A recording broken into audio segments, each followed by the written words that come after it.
I'm your Cape Coral community correspondent, Colton Chavez, and I was invited here to Jon Freeman's home in Northeast Cape Coral because Jon tells me he wanted to talk about the city's project where they're converting everybody on his street from well water to city water.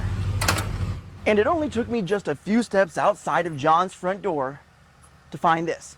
Now, while Jon tells me the project is important and he understands it has to move forward, the question he tells me he has for the city of Cape Coral is, would you be okay with these living conditions right outside your home?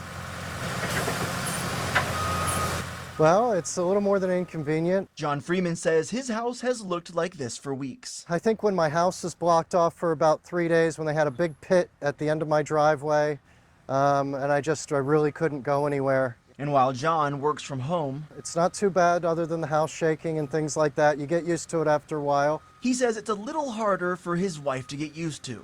My wife works for hospice. She has to get to work every morning. She's parking a street over just so she can get to and from work. And that inconvenience Jon is talking about, where he's not able to park on his own street, is something that even I dealt with today, because this is not Jon's street. What I had to do is I had to park on the street behind his home and then trek through this entire area to get to his home back there. And the question I keep asking myself is, how would I feel if I had to do this every day? So I asked the city of Cape Coral if they would do anything to help make the project's impact feel a little lighter for Jon and his neighbors. You know, when it rains, I just see the guys run off and leave things a big mud pit.